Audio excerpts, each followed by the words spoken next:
Wadhkur rabbaka fi nafsika tadarruan wa khifatan wa dunal jahri minal qaul. Ada ayatnya? Oke. Pakai Rabb lagi kan? Wadhkur rabbaka.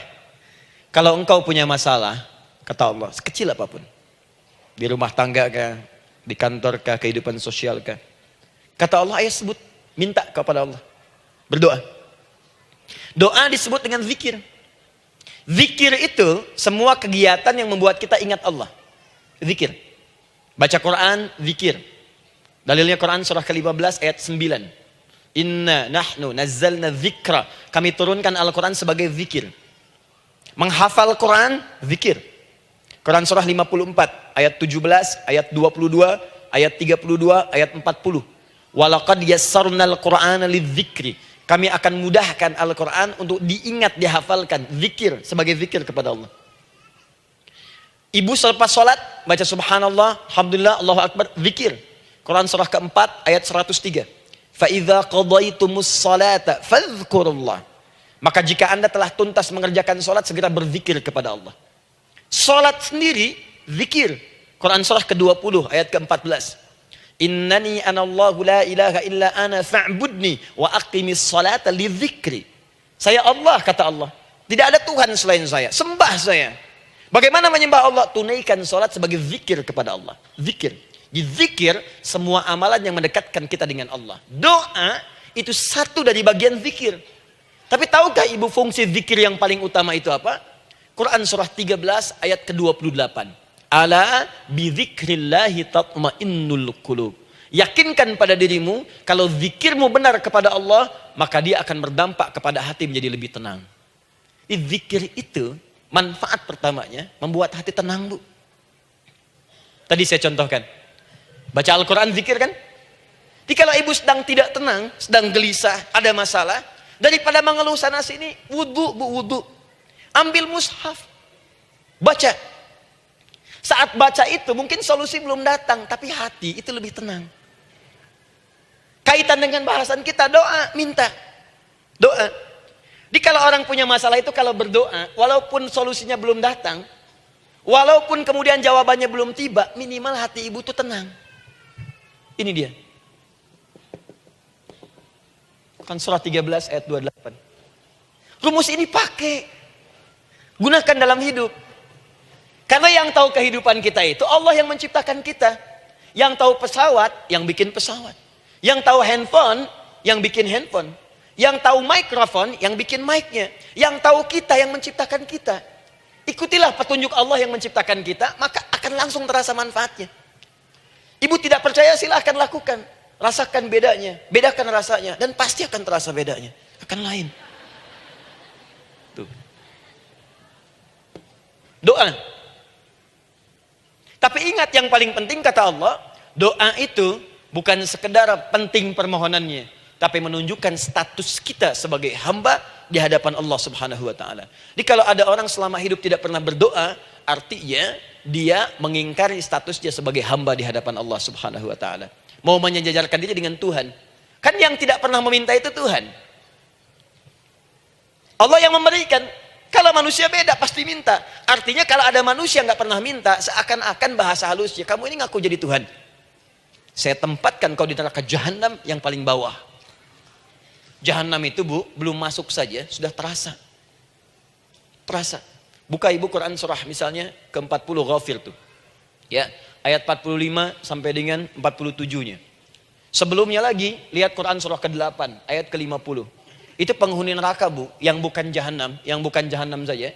Penghuni neraka itu kalau mau meninggal itu dipukulin dulu malaikat. Depan belakangnya. Ayo, kamu keluar. Lama amat keluarnya rohnya katanya. Takut karena nggak punya bekal. Kan maaf ya, kaidah mengatakan orang nggak punya bekal itu takut pulang, apalagi orang merasa salah. Anak ibu berbuat kesalahan, mau pulang takut kan? Takut. Jadi kalau ada anak takut pulang, salah dia. Salah. Kemana anak nggak pulang-pulang? Pasti ada yang salah karena nggak berani pulang.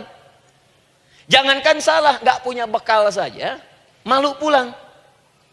Lihat ibu waktu Ramadan usai, mau mudik, Idul Fitri. Kan pada mudik kan?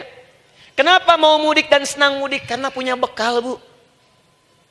Dikumpul-kumpulkan tuh selama 11 bulan. Untuk 1 bulan saja. Itu pun paling berapa hari. Kumpulin.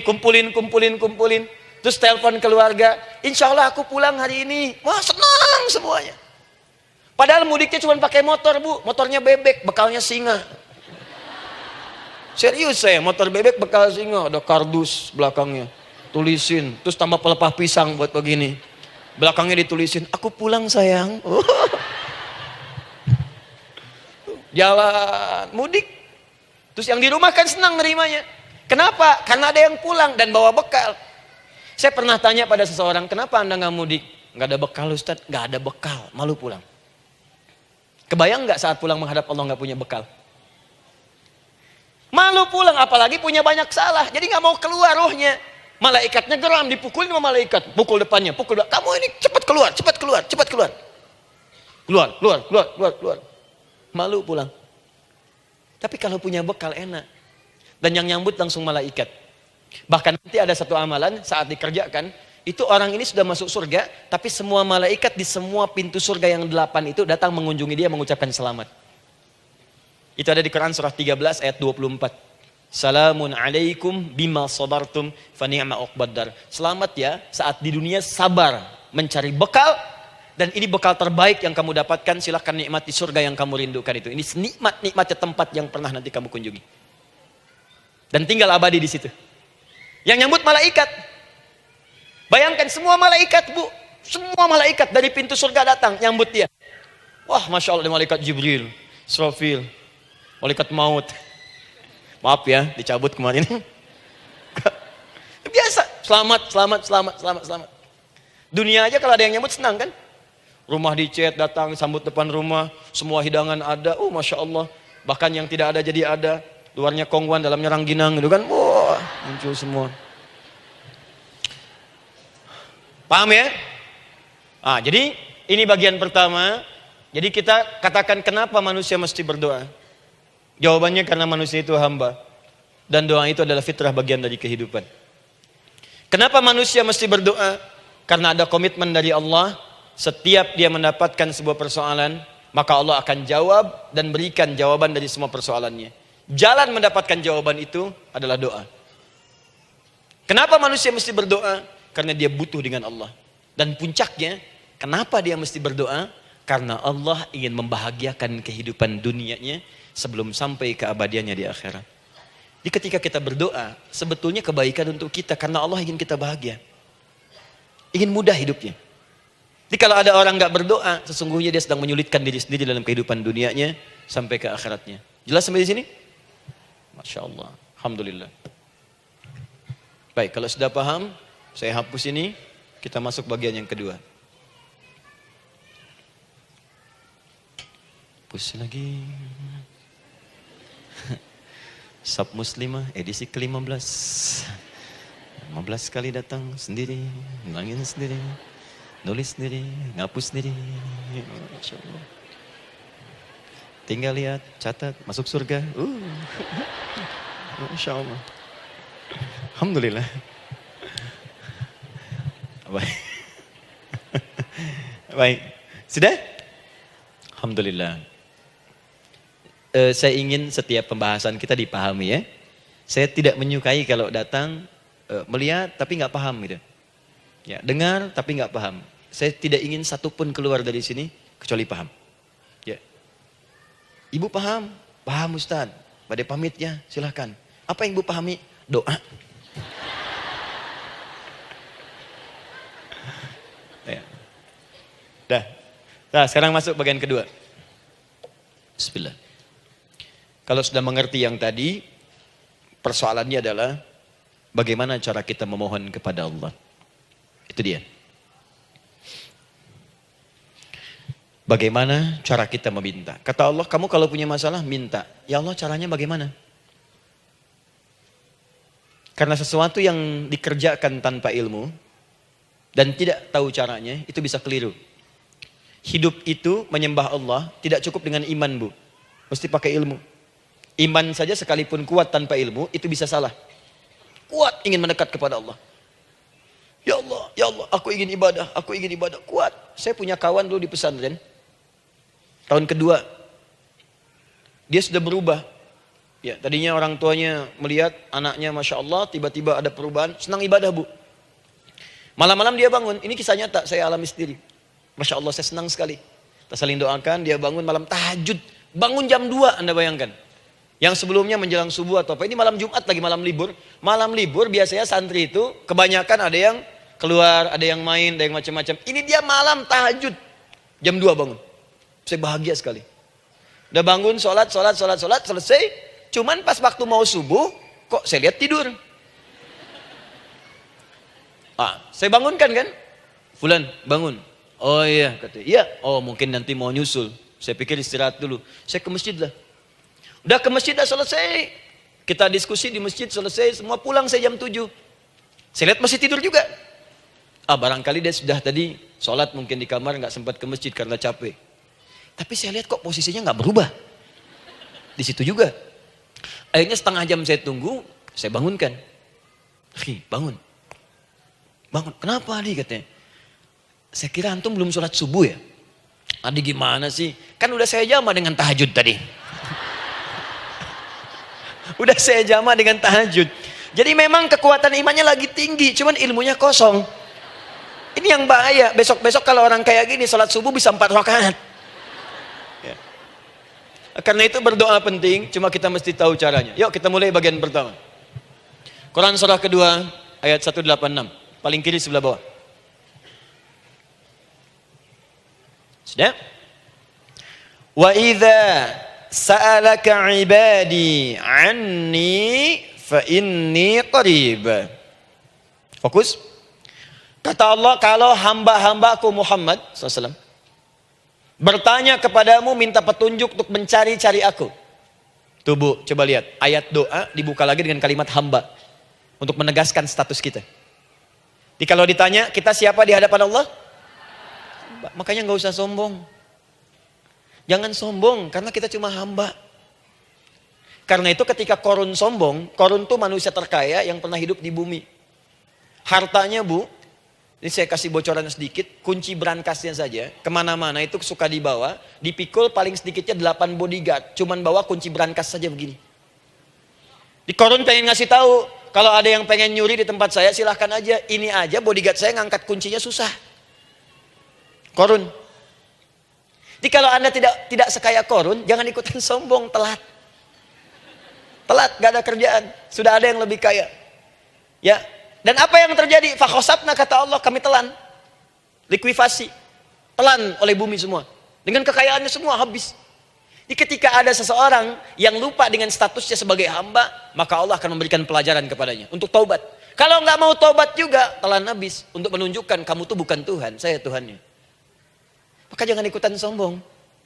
Kalau ada yang baru punya Ferrari, Lamborghini, Lamborghini, ya. Wow, bikin rame di jalan, cuman nggak update status, kasih tahu, maaf mas, telat. Itu gambaran hidup. Dan ingat, setiap dibuka dengan kalimat permohonan, itu kalimatnya hamba. Hambaku, hambaku, hambaku. Termasuk mau minta taubat, hamba. Quran surah 39 ayat 53. Qul ya ibadiyalladzina asrafu ala anfusihim, la taqnatu min rahmatillah.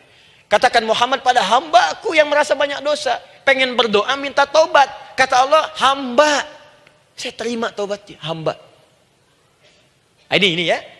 Ini pun adab yang pertama dari Al-Quran. Adab yang pertama, kalau kita ingin berdoa dan doa itu cepat ingin dikabulkan, maka berdoalah dengan cara menghamba di hadapan Allah Subhanahu wa taala. Jangan merasa tinggi.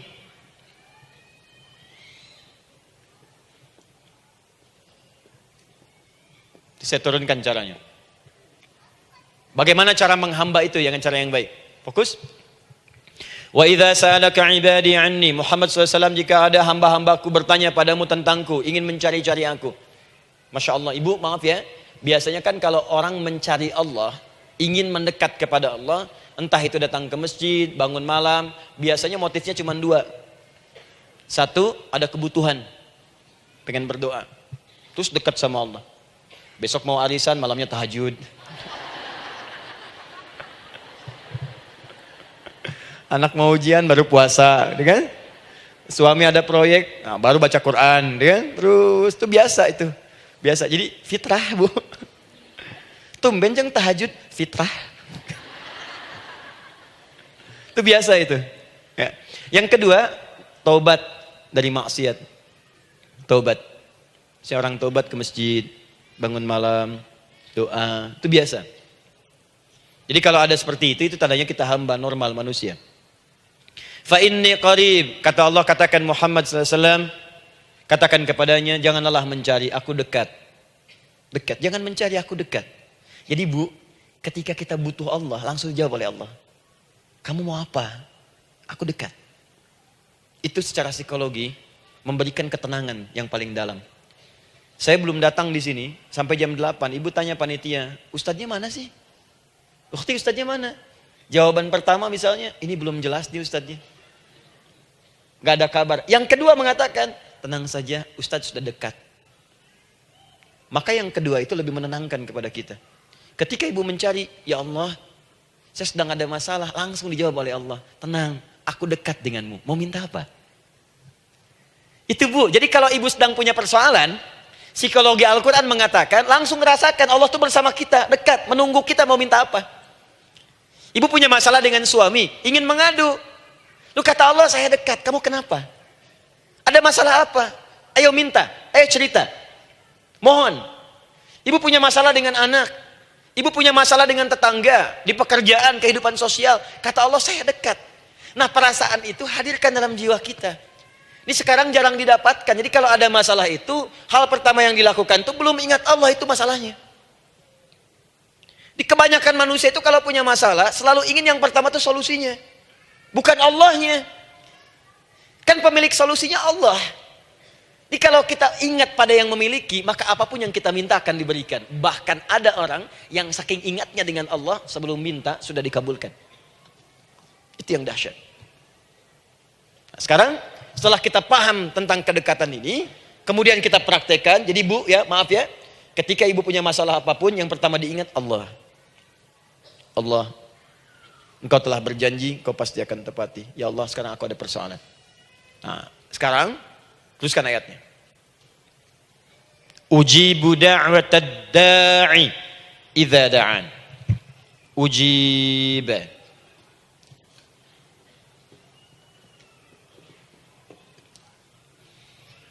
Ujibu da'watad da'i idza da'an. Aku pasti akan menjawab, mengabulkan setiap doa hambaku jika dia bermohon kepadaku. Saya ingin ajarkan sedikit di gramatikal bahasa Arab. Ujib itu disebut dengan fi'il mudhari namanya. Saya kasih rumus cepat Bu ya. Insya Allah kalau ibu fokus dengan rumus ini, ibu nanti bisa memahami Al-Quran dengan baik. Saya kasih satu kalimat. Hafalkan baik-baik. Ini gampang kok. Anita. Ya, Anita. Sudah? Anita. Baik. Hamzah, nun, ya, ta. Satukan Anita. Kalau di dalam kalimat ibu baca Al-Quran, di depannya ada huruf hamzah ini, atau nun, atau ya, atau ta, maka itu rumus mudhari namanya. Gak usah dihafalkan mudharinya. Ya, nggak usah dihafalkan sampai bikin misalnya satu ungkapan, Anita istrinya Pak Mudhari, nggak usah, nggak ada kerjaan. Ya, nggak usah dihafal. Saya hanya ingin tunjukkan pemahaman. Kalau ada bentuk seperti ini punya 3 makna. Kalau dalam bahasa Inggris itu disebut present, ya, continuous, dan future. Present, continuous, and future. Sekarang, terus, sampai kapanpun. Sekarang, terus berlangsung, continuous, and future, sampai kapanpun di masa depan. Ini bentuknya disingkat dengan rumus ini, Anita. Di dalam konteks pengabulan doa, kata Allah, ketika saya akan kabulkan, kalau kamu punya masalah, kamu berdoa, saya akan kabulkan. Nah, kalimat Allah saya akan kabulkan ini, bentuknya menggunakan mudhari. Ada hamzah di depannya, ujib. Artinya apa? Kalau ibu sekarang berdoa, saya akan kabulkan, kata Allah. Terus kamu berdoa, saya akan jawab. Nanti pun punya masalah di masa depan, kamu berdoa, saya jawab juga. Jadi artinya tidak ada doa yang sia-sia. Semua doa, ingat, sepanjang kita butuhkan, pasti Allah berikan. Doa itu sepanjang kita butuhkan pasti akan dijawab.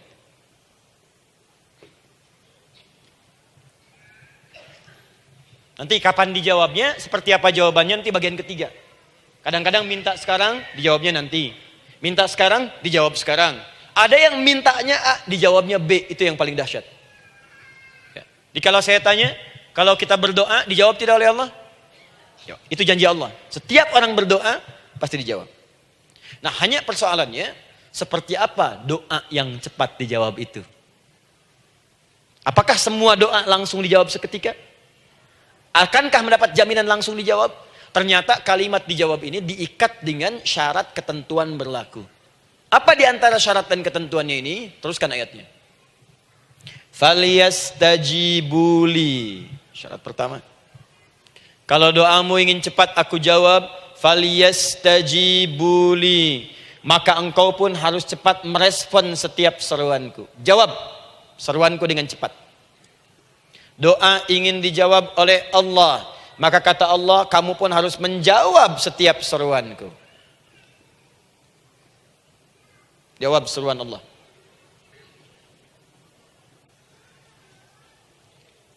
Ayo respon, adil.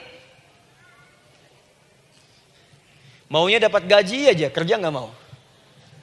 Ya? Apa ibu pikir duduk manis, santai di ruangan tengah? Tiap bulan suami datang berikan uang belanja? Belum tentu. Kalau sikap tidak bagus, ya interaksi tidak mulia, maka belum tentu itu didapatkan. Maka syarat pertama kata Allah, kalau doamu ingin cepat aku jawab, maka setiap aku seru, cepatlah engkau kemudian kerjakan dan jawab itu. Jadi ternyata seruan Allah itu terkait berkelindan dengan pengabulan doa. Jadi ketika ibu diseru oleh Allah, diminta diperintahkan sesuatu oleh Allah, sebetulnya itu kunci untuk mendapatkan jawaban doa kita, Bu. Dipanggil kita, ayo cepat datang ke sini, mau minta apa? Minta, saya kasih. Apa di antara kunci doa itu, Ustaz? Yuk kita lihat. Adalah jawaban dari seruan Allah. Apa di antara seruan Allah itu? Saya beri contoh satu misalnya. Allah perintahkan kita untuk sholat. Bahkan diseru, diingatkan 5 kali dalam sehari. Salat. Bukankah kita diseru, Bu, dipanggil 5 kali sehari untuk salat? Allahu Akbar, Allahu Akbar. Ya? Diingatkan kan? Ayo ingat Allah, ingat Allah, ingat Allah, ingat Allah. Allah Maha Agung, Maha Besar semuanya dan seterusnya. Perhatikan baik-baik. Apa tujuan Allah menyeru kita dalam salat? Ternyata bukan ingin memberikan beban ruku dan sujud. Bukan sujudnya yang penting. Karena semua makhluk tidak sujud pun tidak akan menurunkan status Allah sebagai Tuhan. Allah tetap Allah, gak ada ruginya. Yang rugi kita, ternyata ketika disuruh sujud, disuruh ruku itu, ternyata yang ditunggu itu bukan ruku sujudnya. Allah nunggu, punya masalah apa? Mau minta apa? Karena itu dalam ilmu fikih, ibu buka semua kitab fikih. Salat itu secara bahasa disebut dengan doa. Nama lain dari doa adalah salat. As-salatu hiya doa. Salat adalah doa. Karena itu semua bacaan dalam salat doa semua. Coba lihat. Baru takbir Allahu Akbar, doa iftitah. Al-Fatihah doa, Bu, jangan dikira Al-Fatihah enggak ada doanya. Nih, nanti saya berikan cepat ya. Ini highlight dulu. Highlight dulu.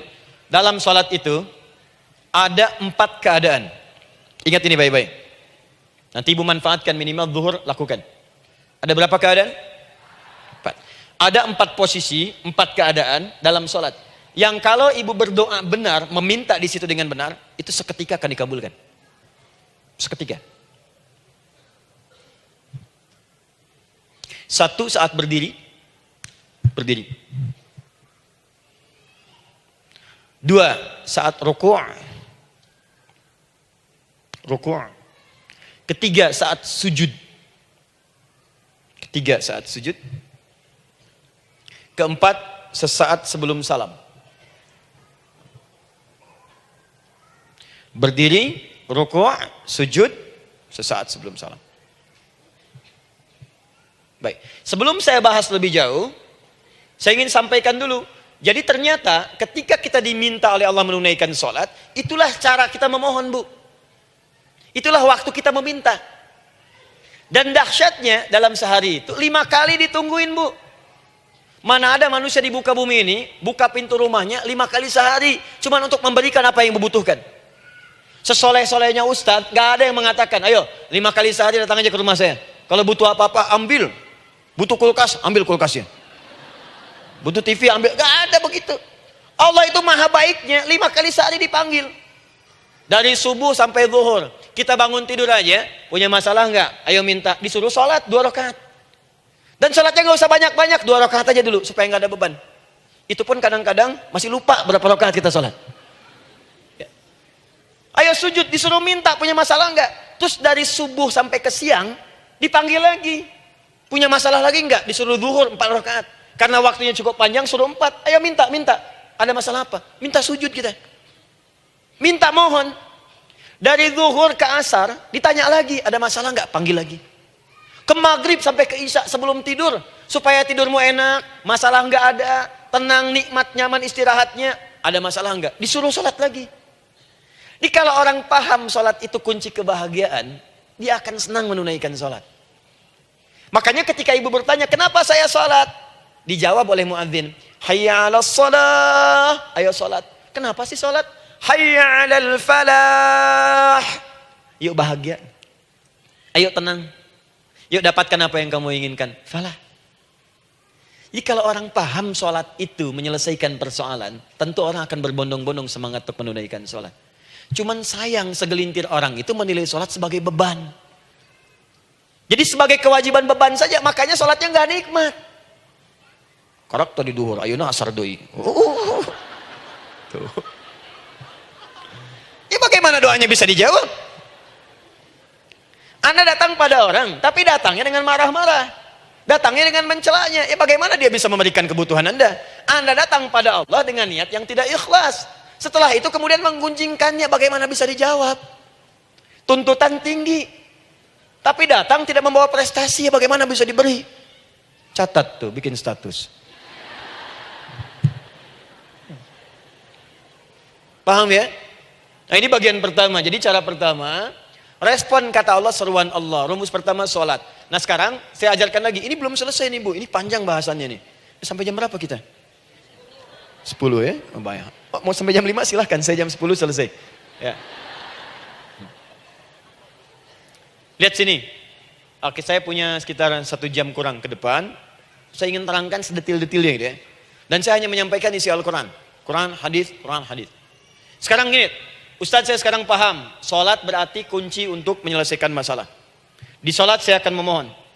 Sekarang Ustadz, bagaimana cara saya merespon sholat? Kan kata Allah, saya menyeru, respon gitu kan? Kita dipanggil sholat nih, Allahu Akbar, dipanggil. Bagaimana cara meresponnya? Sebelum minta. Awas, ibu ingin datang mengajukan proposal. Datang kepada wali kota, datang kepada gubernur, datang kepada presiden, datang kepada menteri sebelumnya. Bukankah ibu mempersiapkan diri? Penampilan ditata, proposal dibagus-bagusin, itu kan? Yang paling hebat itu kadang-kadang malam-malam latihan depan cermin. Bapak wali kota yang saya hormati. Lihat semuanya tuh. Dan yang paling luar biasa, maaf ya, janjian jam 7 dengan Pak Wali Kota, datang jam 6 ke Balai Kota. Sekarang ibu punya janji dengan Allah. Janji itu sudah diketahui sebelum pertemuannya. Kalau tidak percaya, 5 waktu ini ibu sudah hafal Bu. Ya, bahkan disuruh ngapalin oleh Allah. Buka Quran surah ke-4. Surah ibu, surah mama, An-Nisa. Ayat 103, Quran surah 4 ayat 103. فَإِذَا قَضَيْتُمُ الصَّلَاةَ فَاذْكُرُوا اللَّهَ قِيَامًا وَقُعُودًا وَعَلَى جُنُوبِكُمْ فَإِذَا اطْمَأْنَنْتُمْ فَأَقِيمُوا الصَّلَاةَ. Lihat ujung ayatnya. Inna as-salata kanat 'alal mu'minina kitaban mawquta. Sungguh semua waktu salat itu telah ditetapkan waktunya bagi orang beriman. Itu terjemahan biasa. Kalau terjemahkan pakai ilmu balaghah, sungguh orang beriman itu hafal waktu-waktu salat. Tahu waktunya. Apalagi kalau di waktu itu ibu punya kepentingan, pasti hafal. Kalau ibu benar memprioritaskan sholat dan menilai sholat sebagai solusi hidup, menilai sholat sebagai kebutuhan, ibu pasti akan hafalkan itu Bu. Nih ya, ibu dapat bagian arisan nih, bulan ini misalnya. Dan memang bagian jatah ibu, demi Allah saya katakan, sebulan sebelumnya ibu sudah hafal tanggalnya kapan. Bahkan di kalender tuh diwarnain. Papa, bagian mama nanti bulan ini. Tuh. Dicatat semua, di tempat siapa, jam berapa, datang dengan penuh keceriaan dan kebanggaan. Luar biasa. Hanya untuk urusan dunia yang itu habis gitu. Jika dia tidak meninggalkan ibu, ibu yang meninggalkan dia duluan. Sekarang 5 kali sehari semua diberikan, bahkan lebih daripada dunia dan seisinya. Harusnya sih wajarnya dihafalkan waktunya dan ibu hafal. Ayo, subuh jam berapa sekarang? Lihat sini, bukan ke atas. Ditutup tuh. Tuh, sana tuh. Subuh jam berapa? Ayo ngelihat ke sana, 4:43. Zuhur jam berapa? Tuh. Asar, maghrib, isya. Itu kan kunci ibadah. Dan kunci ijabah, kunci ibadah, kunci ijabah. Di situ ada pengabulannya. Ini gimana mau minta, waktu permintaannya aja nggak hafal. Gimana mau bermohon, datangnya aja telat. Karena itu, bagaimana cara merespon seruan Allah? Diaturlah di Quran surah kedua ayat 152. Paling kanan sebelah bawah. Quran surah kedua ayat 152. Ibu masih ingat? Bukankah sholat disebut sebagai zikir? Masih ingat? Ya, di surah ke-20 ayat 14. Wa aqimis sholata lidzikri, tunaikan sholat sebagai zikir kepadaku. Sekarang lihat ya. Lihat ketentuan Allahnya. Kalau ibu dipanggil untuk sholat, dipanggil untuk zikir, cepat respon. Ibu cepat respon, Allah pun akan cepat merespon permintaan ibu. Lihat kalimatnya. Fadhkuruni adzkurkum. Fadhkuruni adzkurkum. Kalian mengingat saya, maka saya pun akan ingat dengan kalian. Kalian zikir kepada saya, ingat saya, kata Allah, maka saya pun akan ingat kalian. Di antara makna zikir, salat. Kalau ibu salat mengingat Allah dengan cepat, maka Allah pun akan cepat mengingat kita. Contoh.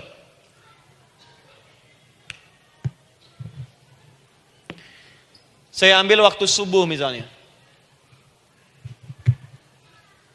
Di Bandung 4:33.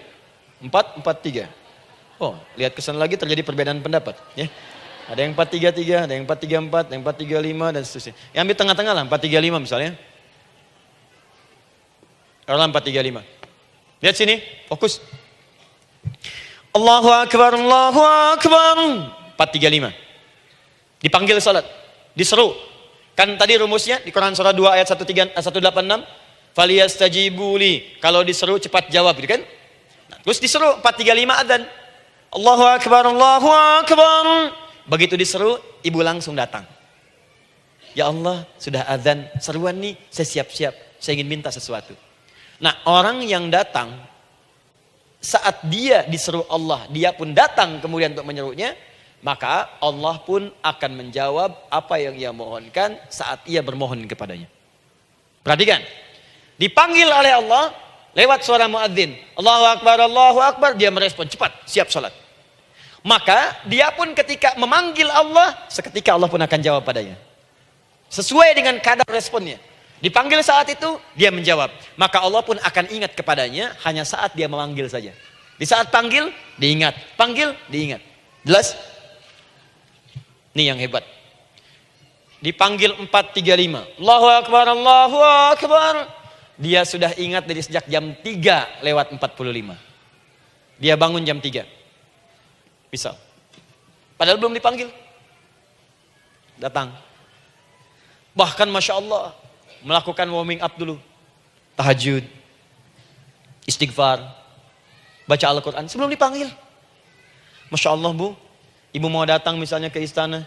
Janjian jam 7, datang jam 6. Di situ ibu kerjakan yang baik-baik dulu. Wah lihat. Terus kelihatan CCTV kan. Wah ini orang bagus banget nih. Mulia, bagus. Sampah diambilin, disapu. Kelihatan. Itu ibu belum datang pun udah dipanggil duluan. Ada orang yang belum dipanggil sudah datang menghadap Allah. Tahajud dia, zikir dulu, istighfar dulu. Ini orang, maaf ya, walaupun dia belum memanggil Allah, Allah sudah menyelesaikan semua persoalannya. Di orang-orang yang selalu ingat kepada Allah, walaupun Allah dalam waktu tidak memanggilnya, maka Allah akan mengingatnya sekalipun orang ini belum bermohon kepadanya. Maka ibu nanti akan temukan orang-orang yang langsung diselesaikan persoalannya oleh Allah bahkan sebelum dia bermohon kepadanya. Ada orang yang seakan gak punya masalah, Bu. Bukan gak punya masalah, sebab setiap dia punya masalah, masalahnya diringankan oleh Allah. Seakan-akan gak ada beban. Ini indah hidupnya. Enak. Butuh sesuatu, sebelum nyari, datang. Ada persoalan, senyum dikit, selesai. Orang macet mengeluh, bikin status, dia macet malah senang. Dan hatinya dilapangkan oleh Allah. Bayangkan ada janji rapat jam 9, setengah 9 masih macet. Diprediksi di Google akan sampai 2 jam lagi. Yang lain mengeluh, telepon sana, telepon sini, ini. Dia nggak aja, lapang aja. Alhamdulillah ya Allah kasih macet. Murotal, saya mau dengerin surah Al-Baqarah. Buka, hafalin. Partnernya nelpon. Sampai di mana, akhi? Ini sampai di surah Al-Baqarah ayat 186. Tidak ada yang sia-sia dari Allah. Sabar ya di sana. Ya, atau kita bisa koneksikan dari sini apa yang bisa saya selesaikan sekarang di sini sehingga sampai sana kita tinggal kesimpulan saja. Tenang hatinya. Gak ada gerasak, gerusuk, gelisah gini, telepon sana sini, klaksonin, dasar lampu merah, lama, birunya sebentar. Padahal biru nggak ada, yang ada hijau kan. Jadi kalau sudah begitu enak, Bu. Yang perempuan ada di Quran Maryam. Maryam kan perempuan. Dan Maryam itu bukan nabi, bukan rasul. Ingin memberikan pesan kepada ibu, perempuan dimanapun. Tidak harus jadi nabi supaya doa cepat dikabulkan. Tidak harus menjadi rasul. Ini Maryam bukan nabi, bukan rasul. Tapi dia ini luar biasa. Sebelum dipanggil, udah datang. Zikirnya tak terlukiskan. Mohon kepada Allahnya luar biasa. Menjaga diri dari hal yang dilarang oleh Allah. Apa hasilnya? Sebelum diberikan bahkan oleh pamannya, sudah ada kebutuhannya. Quran surah ketiga ayat 37. Kullama dakhala 'alaiha Zakaria al-mihraba wajada 'indaha rizqa. Setiap pamannya mau memberikan kebutuhan Maryam sudah ada di dalamnya, Bu. Sudah ada. Itu luar biasa. Mau makan, makanan ada. Mau anggur, anggur ada. Ya.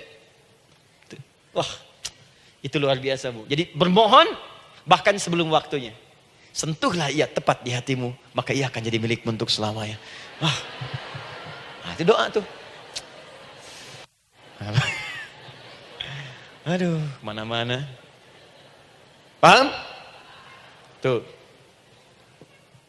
Jadi kalau yang standar-standar saja itu biasa. Maka datang sebelum waktunya. Datang. Atau datang pas dipanggil. Standar. Jadi kalau 4-3-5 adzan, Allahu Akbar, Allahu Akbar. Ibu bangun. Siap sholat, siap sholat. Itu standar. Yang dulu bahagia. Naikin lagi levelnya. Yang celaka itu ya ini nih. Dipanggil 4-3-5, baru bangun 5-3-4.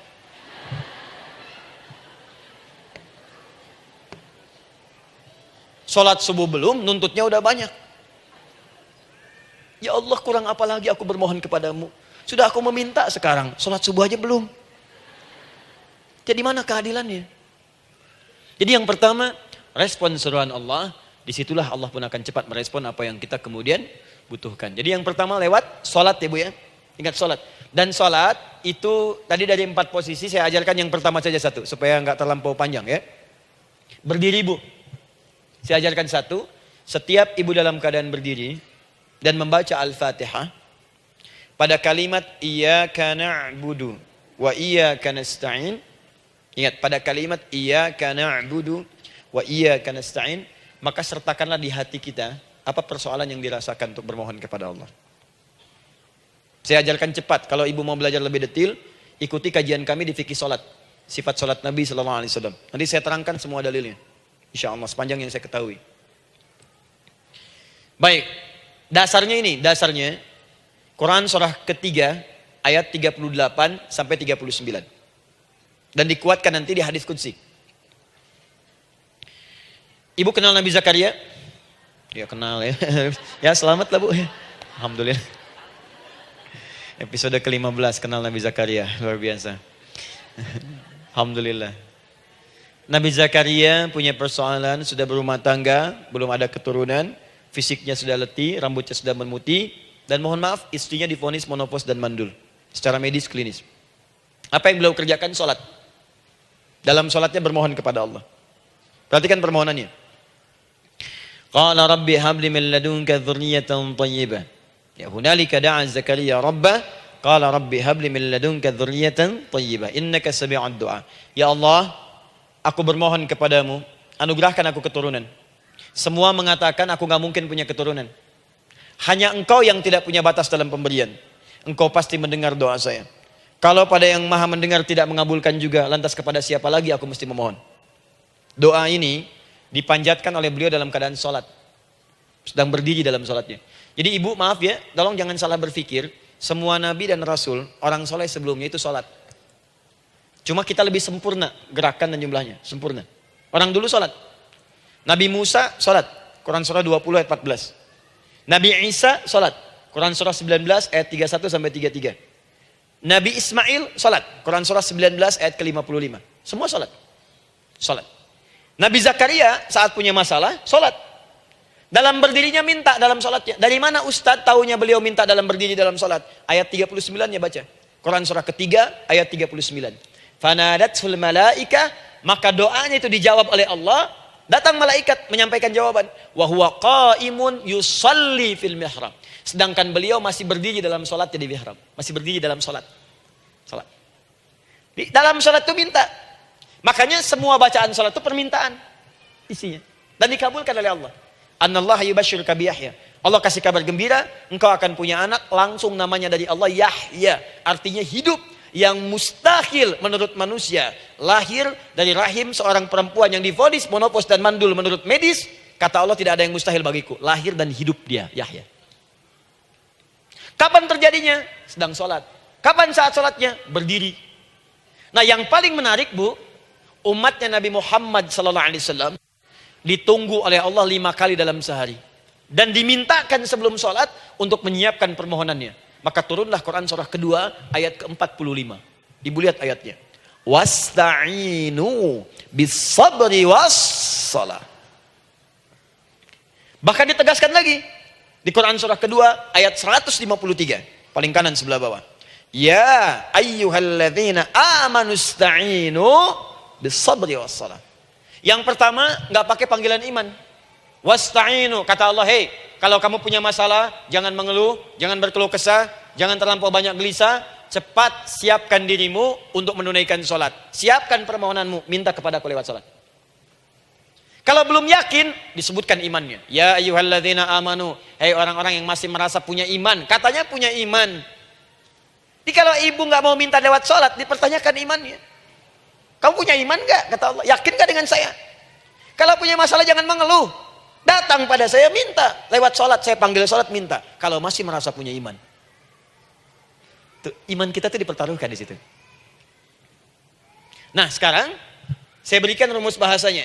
Allah memanggil kita dengan bentuk jama, perintah jama. Wasta'inu. Wasta'inu.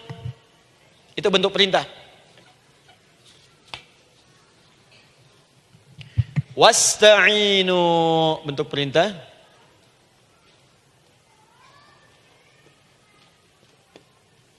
Wasta'inu. Dan jika kalian, perhatikan cara menerjemahkannya, dan jika kalian punya persoalan dalam hidup, punya kebutuhan, maka bergegaslah siapkan dirimu untuk minta kepadaku solusi. Wasta'inu, dan mintalah oleh kalian pertolongan, solusi.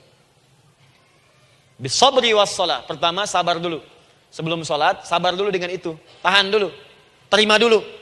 Jangan mengeluh, terima dulu. Nanti dalam sholat minta solusi. Itu maksudnya. Punya masalah sekarang, jam 9 lewat. Sabar, tahan dulu. Koreksi diri, istighfar. Nanti zuhur minta. Atau duha sekarang sholat. Datang ke masjid, sholat duha minta. Tahiyatul masjid, minta sekarang. Sabar. Ini sabar, terima dulu. Jangan mengeluh, sabar. Ingat, terima, sabar. Karena Allah mustahil memberikan ujian masalah kalau kita tidak sanggup menerimanya. La yukallifullahu nafsan illa. Saya sering katakan bu ya, maaf kalau kalimat ini mungkin kurang berkenan. Tapi kalimat ini nyata.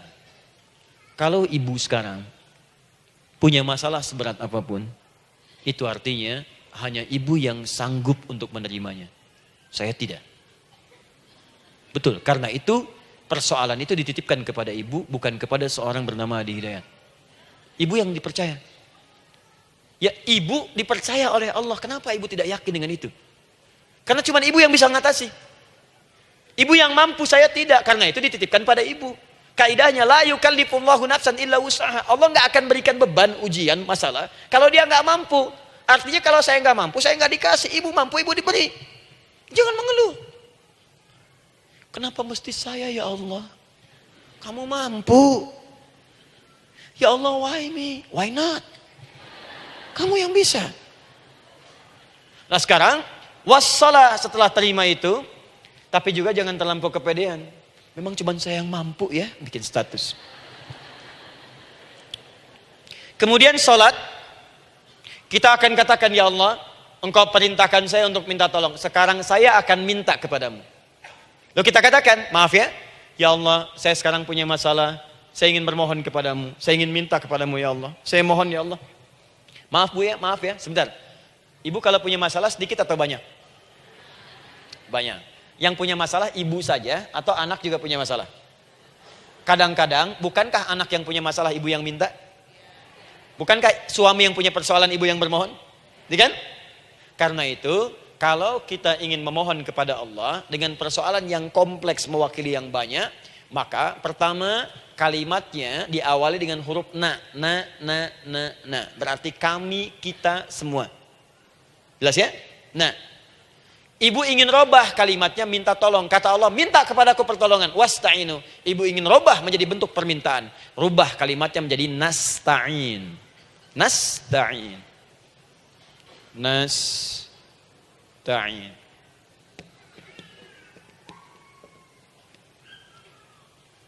Wasta'inu nasta'in. Minta kepada siapa tadi? Allah. Boleh minta kepada selain Allah? Tidak. Hanya kepada Allah saja? Hanya kepada Allah saja. Hanya kepadamu ya Allah. Tidak kepada yang lain. Maka kalimatnya menjadi iyyaka. Iyyaka. Hanya kepadamu saja ya Allah. Engkau berjanji, kalau ada masalah minta aku berikan. Sekarang hanya kepadamu saja ya Allah, aku bermohon. Maka kalimatnya namanya iyyaka nasta'in. Sekarang saya tanya kepada ibu, apakah dalam sholat ibu membaca kalimat iyyaka nasta'in? Tuh. Saya mau tanya, ibu bacanya saat ruku atau saat sujud? Berdiri. Gak ada orang ruku baca kalimat ini.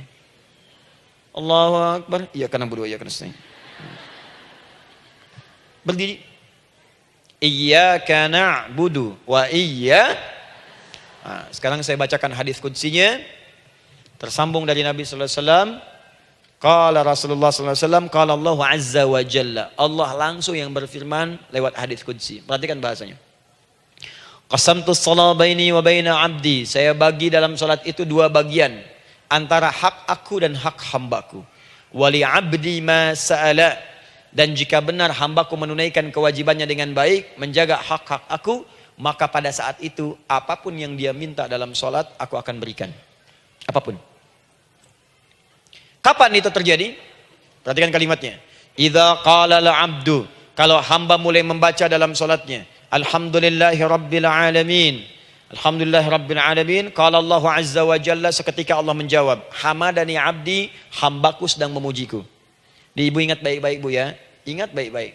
Setiap ibu baca Al-Fatihah dalam salat itu Allah memperhatikan dan menjawab bacaan ibu. Tadi masih ingat ketika saya katakan wa idza sa'alaka 'ibadi anni fa inni qarib, Allah itu dekat. Ya. Wa idza qala al-'abdu ar-rahmanir rahim, kalau hamba melanjutkan ar-rahmanir rahim, qala Allah azza wa jalla, Allah langsung menjawab athna 'alayya 'abdi, hambaku sedang menyanjungku. Wa idza qala al-'abdu maliki yaumiddin, ketika hamba berkata maliki yaumiddin, qala Allah azza wa jalla, Allah menjawab majjadani 'abdi, hambaku sedang mengagungkanku. Sekarang perhatikan kalimat ini. Wa idza qala al-'abdu, jika seorang hamba berkata, iyyaka na'budu wa iyyaka nasta'in, ya Allah, sekarang hamba sholat ibadah atas perintahmu. Dan hamba minta ya Allah, hamba punya masalah, hamba punya persoalan, dan kau janjikan minta dalam sholat. Qala Allah azza wa jalla, Allah jawab, hadza baini wa baina abdi, inilah perjanjian aku dengan hambaku. Wali abdi, kalau hambaku benar sholatnya sampai bacaan ini, masalah apapun yang dia minta sekarang aku akan kabulkan. Dalam berdiri. Cuman sayang, kadang-kadang dalam keadaan ini banyak yang tidak minta. Maka caranya saya sampaikan yang pertama, kalau ibu sudah sampai ke bacaan ini, iyyaka na'budu wa iyyaka nasta'in, sertakanlah dalam hati ibu. Gak usah dilafadzkan. Sertakan ibu punya masalah apa. Atau secara umum minta solusi. Minta. Nabi itu kalau sholat, Nabi SAW kalau sholat, itu kalau baca ayat-ayat Quran, itu seringkali berhenti bu. Sering berhenti. Kalau dalam ayat doa, beliau berhenti, mohonkan dengan baik. Kalau ayat-ayat surga, minta supaya umatnya ke surga. Ayat-ayat neraka, mohon supaya umatnya dibebaskan dari neraka. Minta. Kesaksiannya banyak. Hudzaifah al-Yamani pernah sholat di belakang Nabi, begitu. Abdullah bin Mas'ud radhiyallahu ta'ala anhu sholat di belakang Nabi, begitu. Ubay bin Ka'ab radhiyallahu ta'ala anhu sholat di belakang Nabi, begitu. Di kesaksian mereka sama semua. Makanya seringkali itu nggak sadar, enak sholat dengan Nabi itu. Nyaman. Kalau baca ayat surga, seakan-akan pengen cepat ke surga. Kalau baca ayat doa, berdoa, jadi nggak sadar. Rakaat pertama 100 ayat aja Al-Baqarah. Ya, kadang-kadang lewat ke Ali Imran. Pernah rekornya 5 juz 4 halaman. An-Nisa ayat 176 baru berhenti. Ya, walaupun besoknya nggak pada ikutan lagi. Ya, karena merasa ini kapan rukunya gitu. Sekarang atau nanti, sekarang atau nanti. Tapi enak. Nah, saya ajarkan satu hal. Kalau kita sampai pada bacaan Al-Fatihah tadi, jeda sejenak bu, rasakan itu, minta. Minta. Setelah itu, Allah ajarkan satu lafaz. Kalau lafaz ini benar dibacakan oleh ibu, benar dibacakan, maka seketika doa akan dijawab. Langsung dikabulkan. Apa bacaan itu? Nanti dalam pelajaran selanjutnya kita akan bahas ya, insya Allah. Masih ada waktu? Oh ya, kalau masih kita bahas ya. Masih. Ada sesi mau jawab pertanyaan dulu, diskusi dulu, atau saya teruskan sebentar? Teruskan ya. Baik, kalau kita sampai jam 10, saya jeda sampai ke 9.45. Jadi 15 menitnya kita bisa diskusi ya. Baik. Apa lafaz yang kita bisa mohonkan? Teruskan ayatnya. Ihdinas siratal mustaqim. Ihdinas siratal mustaqim. Ihdinas siratal mustaqim. Ini Bu, nanti Ibu lihat dalam kajian tafsir yang kami sampaikan. Juga dalam kajian fikih salat saya bahas dengan detail. Di sini singkat saja, singkat padat. Ihdina itu, ya Allah berikan kami hidayah. Berikan kami jalan. Berikan kami petunjuk. Tunjukkan kami jalan yang lurus. Kalimat ihdina asalnya dari kata hidayah. Hidayah, jamaknya hudan. Ihdina, berikan kami hidayah. Berikan kami hudan. Kalau tunjukkan kami jalan yang lurus, itu terjemahan bu. Terjemahan. Kalau ibu ingin makna tafsir per huruf, per kalimat, bahkan per harokat, itu semua ada maknanya. Karena semua kalimat Quran itu mukjizat. Ihdina dari kata hidayah, hudan. Berikan kami hidayah. Hidayah dalam bahasa Arab itu banyak maknanya. Bisa solusi dari semua persoalan. Bisa jalan menuju kemudahan. Bisa kesuksesan. Bisa petunjuk. Banyak. Kalau dikumpulkan namanya hudan. Hudan. Makanya Al-Quran disebut hudan. Karena di Quran ada semua. Solusi ada, petunjuk ada, kemudahan ada. Dzalikal kitabu la raiba fi hudal. Al-Quran hudan. Syahrul Ramadan alladzi unzila fihi al-Quran hudan linnas. Isi Quran semua hudan. Di situ ada solusi. Di situ ada petunjuk. Di situ ada kemudahan. Kalau kita ingin minta semua itu, kalimatnya dikatakan fi'il amr lit talab. Permohonan dalam bentuk kalimat permintaan. Ihdina, berikan kepada kami hudan. Kalau sudah mengatakan ihdina artinya minta solusi, minta kemudahan, minta petunjuk. Jadi ketika ibu mengucapkan kalimat ihdinas siratal mustaqim, itu artinya ya Allah berikan kepada kami solusi dari masalah yang sedang saya hadapi. Berikan petunjuk dari persoalan yang sedang saya jalani. Berikan kemudahan ya Allah dari kesulitan yang tengah saya hadapi. As-siratal mustaqim, yang lurus, yang gampang. Karena jalan yang gampang itu lurus, gak berkelok bu. Langsung ke tujuan. Saya mau ke sini jalannya belok-belok, gak langsung kan gak enak. Ibu mau ke satu undangan, jalannya belok sini, belok sini, belok sini, belok sini. Kelokan 9, kelokan 7, kelokan 8. Ya. Kan rasanya berliku. Ibu ingin mendapatkan solusi, tapi dilempar-lempar. Ke sini dulu, berkelok. Sini dulu, sini dulu, sini dulu. Kenapa gak ibu lurus dapatkan langsung? Dalam bahasa Arab, apalagi kalimat yang fasih, mendapatkan sesuatu dengan gampang, dengan mudah. As-siratal mustaqim, lurus ke tujuan, cepat, mudah. Apalagi ke surga nanti, tunjukkan kami jalan yang lurus, yang benar, hak dari Allah dan mudah didapatkan. Itu maksudnya. Ini bukan sekedar tunjukkan jalan yang lurus, solusi yang mudah, yang gampang, yang cepat. Paham di sini ya? Seperti orang-orang dulu mendapatkannya. Siratal ladzina an'amta 'alaihim. Seperti orang dulu mendapatkan semua kenikmatan ketika mereka bermohon kepadamu ya Allah. Siapa mereka? Ada 4 golongan disebutkan di Quran surah keempat ayat 69. Ada para nabi, orang-orang jujur siddiqin, para syuhada dan orang-orang soleh. Ya, wa may yuti'illaha wa rasul fa ulaika ma'al ladzina an'ama Allahu 'alaihim minan nabiyyina was-siddiqina wasyuhada was-shalihin. Para nabi dulu berdoa, ya Allah, saya ada masalah dikabulkan. Kita minta ya Allah, sekarang saya berdoa, tolong kabulkan seperti nabi-nabi dulu dikabulkan. Nabi Ayub sakit berdoa dikabulkan. Kita sakit dikabulkan. Nabi Ibrahim ada ujian dikabulkan. Nabi Ibrahim punya ujian dengan anak. Kita ada ujian dengan anak, minta dikabulkan. Anak-anak berselisih, ada yang dendam, yang iri. Seperti anaknya Nabi Yakub. Nabi Yakub berdoa dikabulkan, kita minta dikabulkan. Ada syuhada, berdoa dikabulkan, kita minta dikabulkan. Orang soleh berdoa, minta dikabulkan, kita minta dikabulkan. Ya Allah, seperti engkau kabulkan doa orang-orang dulu yang melahirkan nikmat, mohon kabulkan kami yang minta sekarang dan mendapatkan kenikmatan itu. Itu maksudnya. Ya, siratal ladzina an'amta 'alaihim. Siapa an'amta 'alaihim di sini? Ulaikal ladzina an'amallahu 'alaihim. Sama persis kalimatnya. Minan nabiyyina was-siddiqina wasyuhada'i was-shalihin. Jadi jangan diartikan sebatas terjemahan. Walaupun di musim haji sekarang itu bisa dipakai. Saya tugas 2010 di Mekah. Ada jemaah kesasar, lupa maktab. Kemudian ingin balik, nggak tahu jalan. Dia ketemu askar. Askar nggak bisa bahasa Indonesia, dia nggak bisa bahasa Arab. Tapi dia hafal Al-Fatihah. Datang kepada askar, dia tunjukkan gelangnya. Pak, ihdinas siratal mustaqim. Tunjukkan saya jalan yang lurus. Bikin gelang. Askar nggak bisa bahasa Indonesia. Dikasih bahasa Arab gak paham-paham. Tapi askar ini pun cerdas. Dia tunjuk, dia lihat gelangnya. Oh, maktab sana. Siratal ladzina an'amta 'alaihim ghairil maghdubi 'alaihim waladdallin. Lurus, jangan belok-belok. Kalau belok nanti engkau tersesat atau dicaci maki orang. Maghdub ya dicela orang. Dhalin tersesat, kan? Jangan dicela, jangan sesat, lurus. Tapi kalau dalam berdoa dalam sholat minta di hati hadirkan. Jelas ya? Nah, itu posisi pertama. Jadi pertama minta lewat sholat. Yang kedua cepat rajin istighfar, Bu. Saya cepat ya, rajin istighfar. Saya ada 7 menit lagi. Ibu rajin istighfar. Astaghfirullah, astaghfirullah, astaghfirullah, astaghfirullah. Itu yang paling singkat. Astaghfirullahaladzim, astaghfirullahaladzim, astaghfirullahaladzim. Itu yang menengah. Astaghfirullahaladzim alladzi la ilaha illa huwal hayyul qayyum wa natubu ilaihi. Astaghfirullahaladzim alladzi la ilaha illa huwal hayyul qayyum wa natubu ilaihi. Astaghfirullahaladzim alladzi la ilaha illa huwal hayyul qayyum wa natubu ilaihi. Itu yang cukup panjang. Ibu rajin istighfar. Orang yang rajin istighfar itu diantara yang disebutkan dalam riwayat-riwayat adalah orang-orang yang cepat dijawab doanya. Hanya dengan istighfarnya.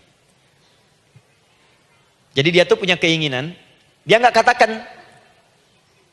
Jadi keinginan di benaknya dia, terus dia istighfar. Astagfirullah, astagfirullah, astagfirullah. Itu kalau benar rajin istighfar, seketika dikabulkan. Cepat. Ada seorang yang hidup, ini tukang roti. Di zaman Imam Ahmad bin Hanbal. Saya pernah kisahkan ini di beberapa keadaan. Orang ini, itu ahli istighfar. Jadi maaf ya Bu ya, bukan istighfarnya pas ada keperluan aja, bukan. Ada ta'lim ustaz tadi, sab pertama, astagfirullah, astagfirullah, astagfirullah. Bukan. Besok ada arisan, astagfirullah, astagfirullah. Bukan. Jadi bukan ada keperluan, istighfar bukan. Orang ini membiasa istighfar.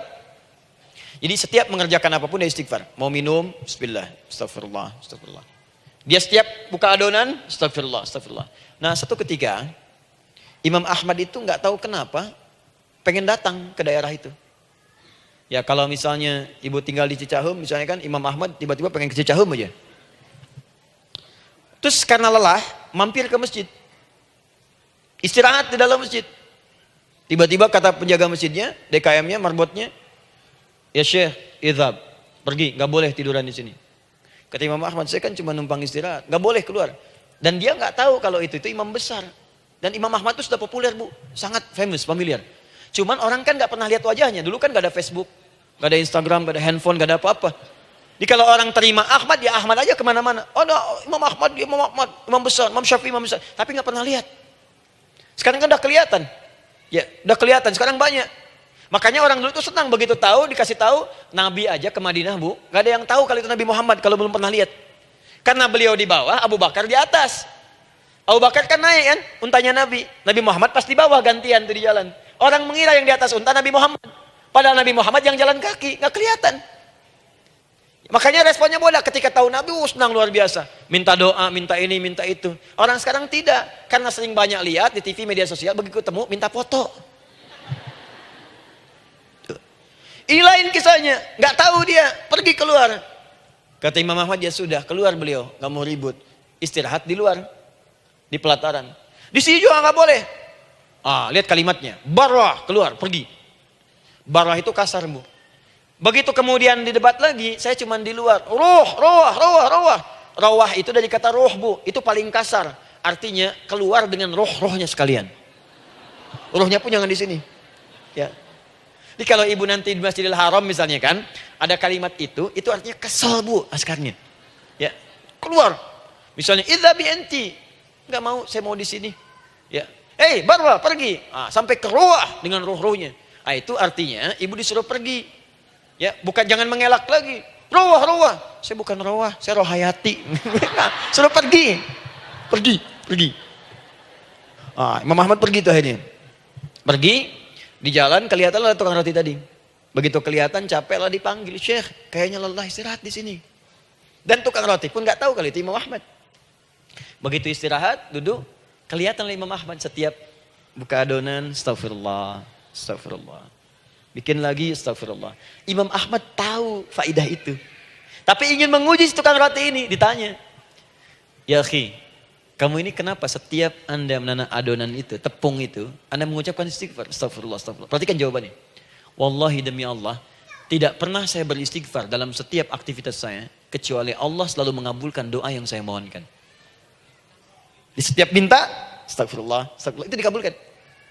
Cuman satu yang sampai sekarang belum terkabul. Apa itu kata Imam Ahmad?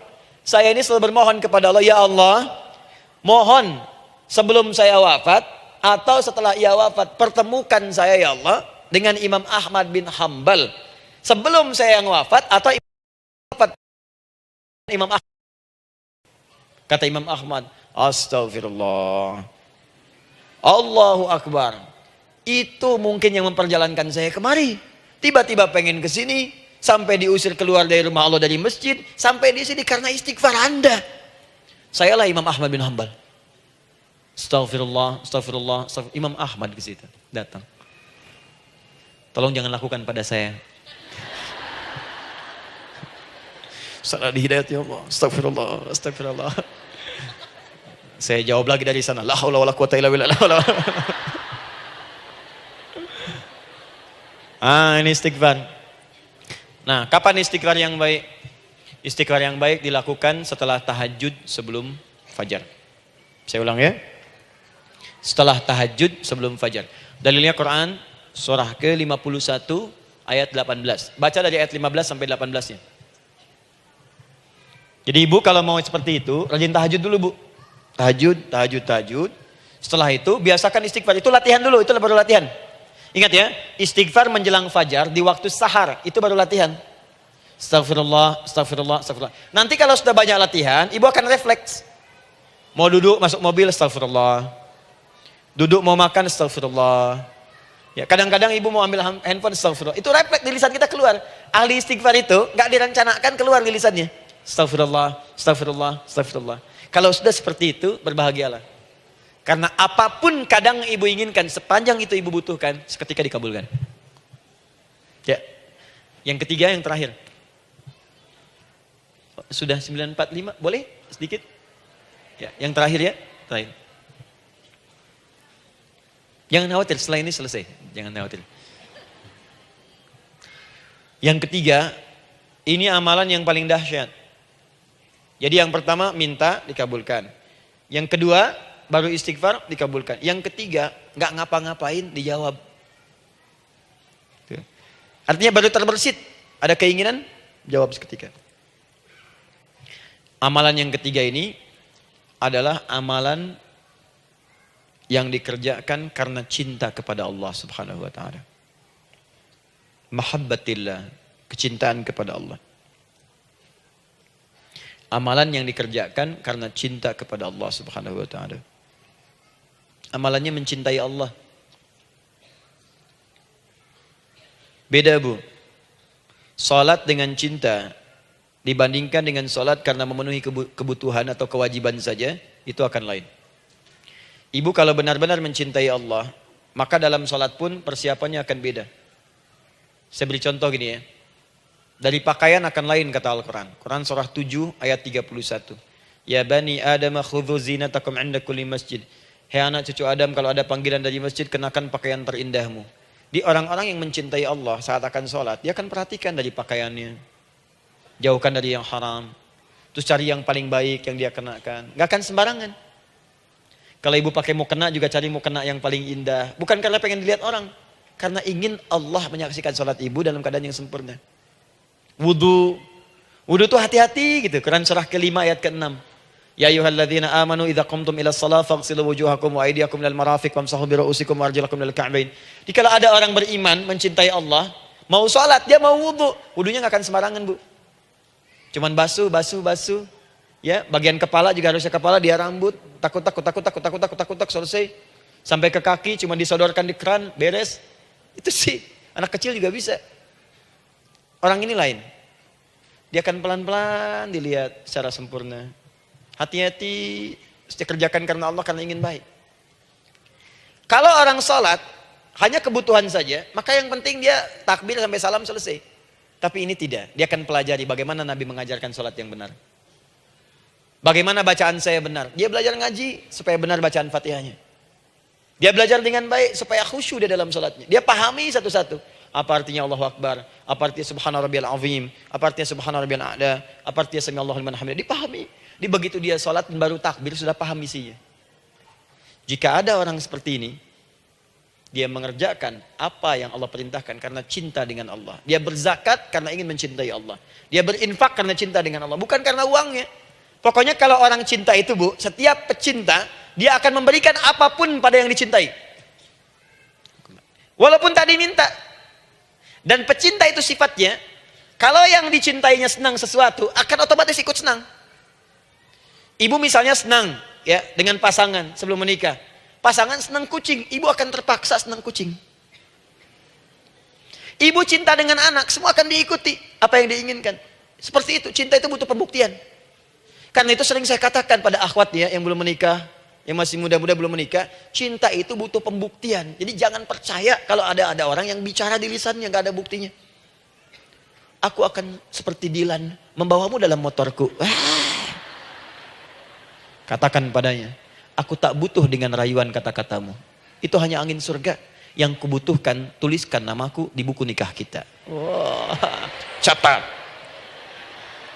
Itu caranya. Main ke Taman Dilan, cuman boncengan.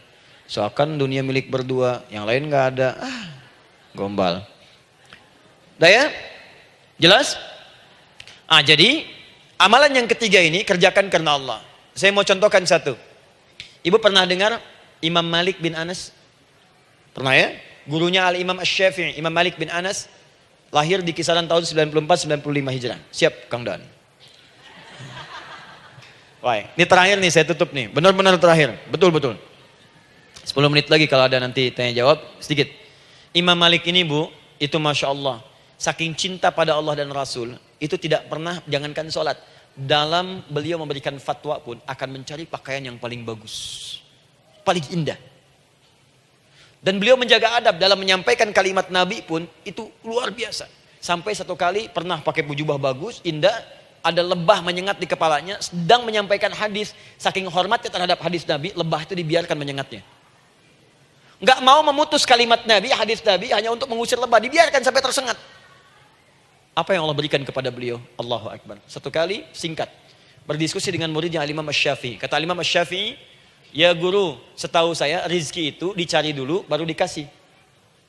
Imam Malik lebih tinggi ilmunya pada saat itu. Beliau tahu ada 8 jenis rizki. Ya Syafi'i, ada rizki yang tidak perlu dicari, Allah berikan. Wah, berdebat tuh sampai berpisah. Setelah itu secara singkat Imam Asy-Syafi'i lewat di kebun anggur sedang panen anggur besar. Tiba-tiba tergerak untuk membantu, datang ke situ bantu. Begitu selesai dikasih hadiah anggur banyak, besar-besar, indah, enak, gitu kan. Ketika diberi itu langsung senang beliau. Bukan karena anggurnya, karena merasa pendapatnya benar. Jadi begitu bekerja baru dapat. Dibawalah anggur ini diberikan pada gurunya. Perhatikan adabnya terhadap guru. Jadi kalau ibu adabnya bagus pada guru, keberkahan dapat, ilmunya pun menghunjam di jiwa. Imam Syafi'i nggak merasa benar, tapi memberikan sebuah jawaban dengan adab. Guru, tadi itu ada panen anggur, saya mencoba membantu. Begitu saya bantu dikasih anggur, dikencangkan kalimatnya. Begitu saya bantu dikasih. Dibantu dulu baru dikasih. Kalau saya nggak bantu, saya nggak dikasih. Apa jawab Imam Malik? Imam Malik tersenyum, tertawa. Tabassama dhahika. Masya Allah, Syafi'i, bahasa kita. Tadi itu saya keluar, mau ngajar. Siang-siang terik begini saya kepikiran, ya Allah, kalau makan anggur yang enak-enak, enak banget sekarang ini. Ada anggur sekarang. Tuh. Murid berikhtiar, guru mendapatkan hasil. Setelah itu Asy-Syafi'i naik dan jadi bintang di zamannya, sampai kekinian pun luar biasa. Dan mendapatkan barakah gurunya, seperti gurunya dapatkan, muridnya pun meraihnya. Itulah 3 cara bagi kita untuk bermohon kepada Allah. Jika ingin dipercepat oleh Allah, bisa lewat sholat, bisa lewat istighfar, bisa juga dengan menciptakan amalan-amalan, atau mengikuti amalan-amalan yang dicintakan atau ditujukan untuk mencintai Allah Subhanahu wa ta'ala. Ibu bisa paham ini? Baik. Kemudian berdoa. Tapi yang jadi masalah, Ustadz, ketika berdoa, kok belum dikabulkan juga? Apa ciri doa dikabulkan? Seperti apa kita tahu doa kita dikabulkan? Itu mungkin kita bahas di episode yang berbeda insyaallah. Alhamdulillahi rabbil alamin. Ar-Rahmanir Rahim. Maliki yaumiddin. Iyyaka na'budu wa iyyaka nasta'in. Ihdinas siratal mustaqim. Siratal ladzina an'amta 'alaihim ghairil maghdubi 'alaihim waladdallin. Allahumma nahmaduka hamdan syakirin, hamdan na'imin, hamdan yuwafi ni'amahu wa yukafi'u mazidah. Ya Rabbana lakal hamdu wa lakal syukru kama yanbaghi li jalali wajhikal karim wa li 'azimi sultanik. Allahumma salli wa sallim barik ala rasulikal karim nabiyyikal amin sayyidina Muhammadin wa ala alihi wa sahbihi wa ummatihi ila yaumiddin. Allahumma rabbana ya al-ghafur rahim la tada' lana fi maqamina hadha fi kulli maqamin dhanban illa ghafartah. Duhai Allah, kami bermohon kepadamu, Engkau yang maha pengampun, Engkau yang maha penghapus segala dosa.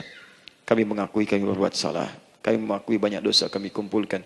Maka kami mohon kepadamu ya Allah, jangan biarkan ada satu orang pun berada di sekitaran majlis ta'lim ini, kecuali sebelum ia pulang Engkau telah ampuni segala dosa-dosanya.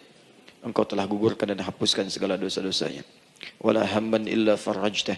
Ya Allah, jika ada satu orang pun di antara jamaah saat ini yang merasakan kegelisahan dalam hatinya, jangan biarkan dia meninggalkan area majlis ta'lim ini, kecuali Engkau telah tenangkan keadaan hatinya. Allahumma wala maridan illa syafaitah. Jika ada di antara kami yang tengah Engkau uji dengan penyakit seberat apapun, maka mohon angkat dan sembuhkan segala penyakitnya. Allahumma wala dainan illa qadaitah. Ya Allah, jika ada di antara kami yang berat hidupnya karena lilitan utang piutang, terjebak riba dan sejenisnya, maka mohon ya Allah dengan keikhlasan amalannya, mohon angkat dan berikan rizki limpah terlimpah kepada yang untuk melunasi utang-utang dan terbebas dari lilitan riba dan semacamnya. Allahumma ya arhamar rahimin. Allahumma tubna ilaika min kullil ma'asi. Ya Allah, kami ingin memperbaiki diri kami. Kami bertobat dari segala maksiat yang pernah kami kerjakan. Allahumma asli ahwalana ma yuqarribuna ila ridhak. Ya Allah, kami bermohon kepadamu, mulai hari ini, mohon bimbing kami untuk memperbaiki diri, supaya kami bisa lebih dekat denganmu ya Allah. Allahumma asli azwajana. Ya Allah, kami mohon sayangi dan perbaiki ya Allah akhlak suami-suami kami. Ya Allah, mohon bimbing suami-suami kami jadi suami yang baik, membimbing keluarga menjadi keluarga yang saleh. Allahumma ya Allah, Allahumma arsyad wa aslih ya Allah azwajana, zawjatina. Ya Allah, demikian dengan istri-istri kami ya Allah. Jadikan mereka perempuan-perempuan yang salihah, bimbing menjadi ibu-ibu yang baik. Allahumma abnana, auladana, dzurriyyatina. Allahumma aslih lahum ya arhamar rahimin yakunu salihin, liyakunu su'ada fid dunya wal akhirah. Ya Allah, anak-anak kami, cucu-cucu kami khawatir berpisah dengan mereka di akhirat nanti. Kami mohon ya Allah, jika memang ada maksiat yang mereka kerjakan karena dosa-dosa kami mohon ampun ya Allah. Perbaiki anak-anak kami, bimbing cucu-cucu kami ya Allah. Jadikan mereka anak-anak saleh, anak-anak yang bisa memberikan mahkota kepada kami di akhirat ya arhamar rahimin. Kami malu dengan anak orang lain yang telah hafal Al-Quran. Kami malu dengan anak orang lain yang telah mampu tahajud. Kami malu dengan anak orang lain yang telah bisa membaca Al-Quran dengan baik. Sedangkan anak kami masih sibuk dengan dunia ya Allah. Kami takut bila wafat tidak bisa memberikan petunjuk kepada mereka dengan izin-Mu. Allahumma ya arhamar rahimin. Allahumma idza kana hunalika baqiyati ayyamina faj'al baqiyata ayyamina ya Allah hayatan thayyibah.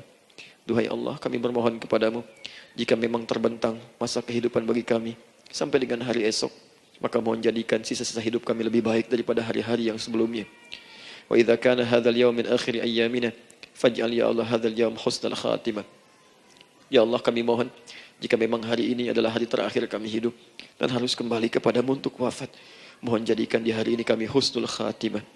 Allahumma qawwi lisanana ila kulli kalimat at-tauhid la ilaha illallah Muhammadur Rasulullah.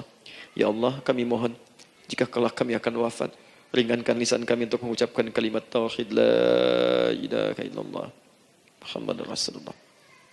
Wa ajib kalimatan bi qaulika ya ayyatuhan nafsul mutmainnah irji'i ila rabbika radiyatan mardiyah fadkhuli fi ibadi wadkhuli jannati. Ya Allah, kami mohon kelak nanti dalam sakaratul maut nanti, jika kami bermohon kepadamu dengan kalimat tauhid la ilaha illallah, mohon jawab kalimat kami ya Allah dengan panggilanmu yang indah.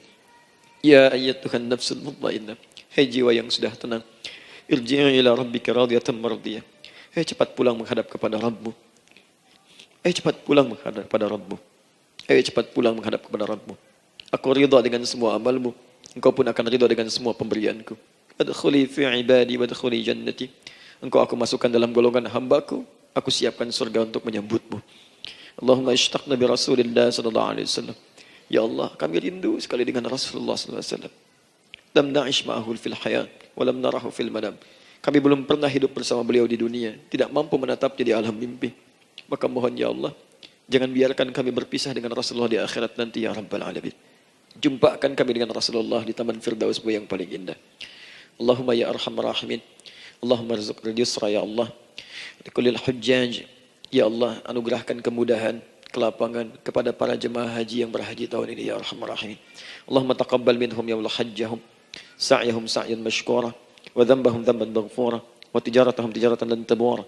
Ya Allah, jangan sia-siakan pengorbanan fisik mereka, biaya mereka, waktu mereka, tenaga mereka, emosi mereka. Terima haji mereka ya Allah. Jadikan sa'i mereka berhasil, tawaf mereka benar. Jadikan seluruh manasik yang Kau ridhai ya arhamar rahimin. Allahumma ya Allah, rizqan hasanan tayyiban liyahujju kulla man lam yahujj ya arhamar rahimin. Ya Allah, bagi kawan-kawan kami, kerabat kami, saudara kami, tetangga kami yang belum berhaji, maka anugerahkan kemudahan bagi mereka untuk berhaji ya Allah. Anugerahkan kelapangan untuk berhaji ya Allah. Sekalipun memang tidak terbuka kesempatan itu, maka mohon anugerahkan sifat mabrur kepada kami, sekalipun tidak mendapati ibadahnya. Allahumma ya arhamar rahimin. Allahumma rzuqna ya Allah nikmatan salihah. Ya Allah, anugerahkan kepada kami nikmat untuk menjadi orang saleh di dunia dan kembali kepadamu di akhirat dalam keadaan saleh.